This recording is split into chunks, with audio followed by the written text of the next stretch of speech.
unbelievable things happen that we just could not explain. So I started studying the science behind the paranormal and found there was a lot more to learn than just dead people walking around.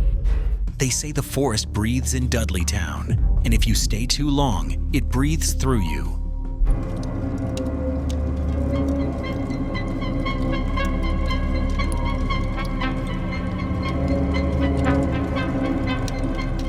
In the dead of night, a blood-curdling scream echoes through the dark entry forest. A group of urban explorers, lured by legends, hears footsteps circling their tent, yet no one's there. One man lights a cigarette at 1:33 a.m. It fizzles out instantly. Whispers, silence, and ghostly laughter fill the air. Welcome to Dudleytown, America's real-life village of the damned, where the darkness doesn't just fall, it lives. Let's go back to where it all began. England, early 1500s. The Dudley family name wasn't always wrapped in whispers and warnings. In fact, they were once part of the English nobility, but things took a dark turn when Edmund Dudley, one of the family's most prominent members, was executed in 1510 for treason. That moment, many say, is when the so-called Dudley curse was born. Some believe that Edmund's execution didn't just mark the end of his life. It marked the beginning of a family curse that would follow the Dudleys for generations. Whether it was born out of revenge, guilt, or something darker, people say that curse traveled across the ocean with them. Fast forward to the mid-1700s. A branch of the Dudley family settled in the wild, dense forests of Connecticut, near what would become known as Dudleytown. This wasn't a cozy New England village with cobblestone streets and cheerful houses. No, Dudleytown was carved out of rugged wilderness, deep in a remote, swampy forest where the soil was too rocky to farm and sunlight barely broke through the thick trees. Even in the middle of the day, the woods cast long, eerie shadows. Locals said it always felt like dusk there. The settlers tried to build a life, but something just wasn't right. Crop failure, disease, and strange accidents seemed to follow the people who lived there. Within a decade of settling, stories of madness, mysterious deaths, and suicides started to spread. It wasn't long before people began whispering that Dudleytown was cursed.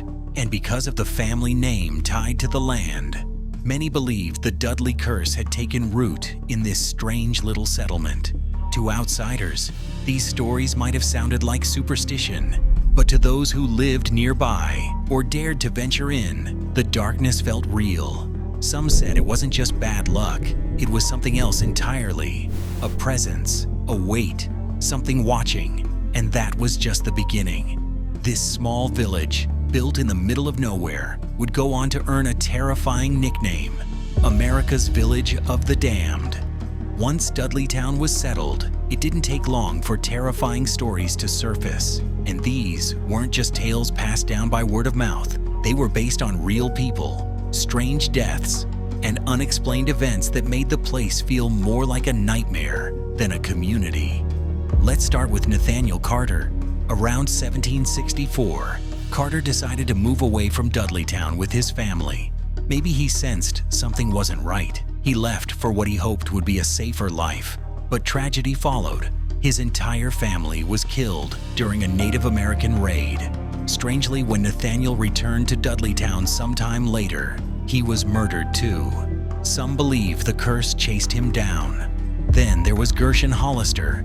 In 1792, he was helping with a barn raising when he suddenly died under mysterious circumstances. Some say a falling beam crushed him, but others whisper something more disturbing. And then there's the story of Abiel Dudley, a man connected to the very family the town was named after. Abiel started off as a respected figure, but over time things fell apart. He lost his fortune, then his sanity. For years, he lived alone in misery, reportedly talking to people no one else could see. He died in 1799 at the age of 90, completely broken. People say he was yet another victim of the so-called Dudley curse. The 1800s didn't bring any relief. In 804, Sarah Faye Swift was standing on her porch when a lightning bolt struck her out of nowhere, killing her instantly. Her husband, already struggling with his mental health, couldn't cope. He completely snapped after her death, and no one ever saw him the same again. Fast forward 901, and we meet John Patrick Brophy. After his wife died from tuberculosis, things got weird. First, his 2 young children vanished without a trace, just gone into the woods. Then, his house mysteriously caught fire. Finally, Brophy himself disappeared. Some believe he wandered into the forest and never came out. And perhaps one of the most disturbing stories is that of Dr. Clark's wife in the early 1900s. She began acting strangely, claiming she was being attacked by terrifying creatures in the woods. People thought she had gone mad. Not long after, she took her own life. Each of these stories on its own might be brushed off as a coincidence, but together, they paint a disturbing pattern of death, madness, and vanishing lives, haunting reminders of just how cursed Dudleytown might really be. Beyond the stories of curses and tragic deaths, there's something else that makes Dudleytown truly unsettling.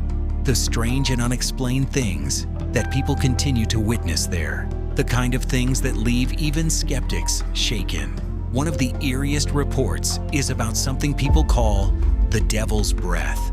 It's described as a strange, heavy mist that rolls through the forest after sunset.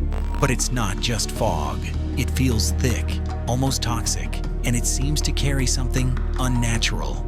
Some say when you breathe it in, you feel dizzy or suddenly sick. Others say it whispers. Yes, whispers. As if something unseen is speaking directly to you.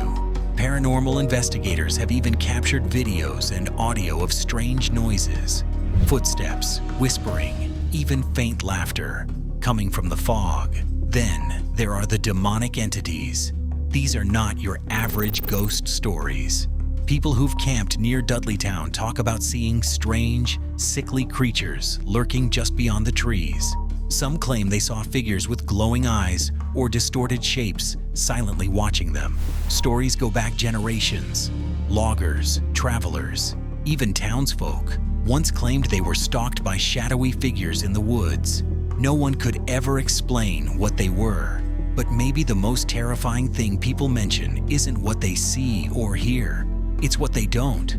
Many visitors talk about the absolute silence in Dudleytown. There are no birds, no crickets, no wind, just a stillness that feels wrong. One person described it like this: the utter silence. Quite literally, you can't hear anything. That kind of silence doesn't feel peaceful. It feels like something is waiting. All of these stories, mists that whisper, creatures in the woods, and a silence that chills you to the bone, add to the legend of Dudleytown. Whether you believe in the supernatural or not, one thing's for sure: this place is far from normal. Even though Dudleytown has been abandoned for over a century, its story is far from over. In fact, in modern times, things have only gotten stranger. The place has taken on a life of its own, not just as a historical mystery, but as a hotspot for creepy urban legends, paranormal sightings, and wild internet stories. One of the weirdest legends tied to the area is about the Melon heads. These are supposedly strange, small humanoid creatures with oversized heads, said to live in the forests near Dudleytown. The story goes that they were once part of medical experiments gone wrong, or that they were born with hydrocephalus and hidden away by their families. Campers and explorers claim to have seen them lurking just off the trail, watching silently from the shadows. Then there's the role that social media and paranormal investigators have played in keeping the legend alive. If you search YouTube or TikTok, you'll find tons of videos from ghost hunters and curious thrill seekers. Some show flickering lights, others capture strange sounds or shadowy figures. People say the energy in the area is still very much alive. After the release of the Blair Witch Project in the late 90s, interest in spooky forests exploded, and so did trespassing in Dudleytown. Just want to apologize to Mike's mom and Josh's mom and my mom. Tell me where you are, John! Visitors would sneak in at night, hoping to catch a glimpse of something supernatural. but the land is now privately owned, and the Dark Entry Forest Association has cracked down hard. They warn, something powerful lives there, don't go. Still, the stories keep coming, and so does the curiosity.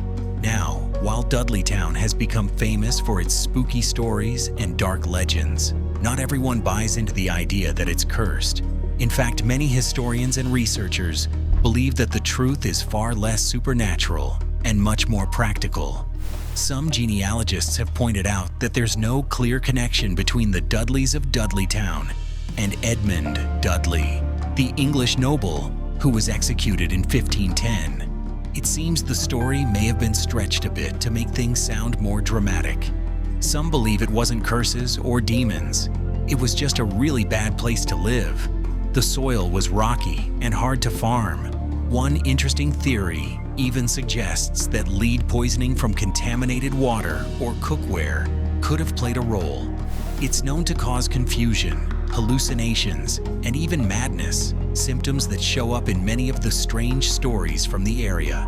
Some locals and historians, including Reverend Dudley himself, argue that Dudleytown was never an actual town at all.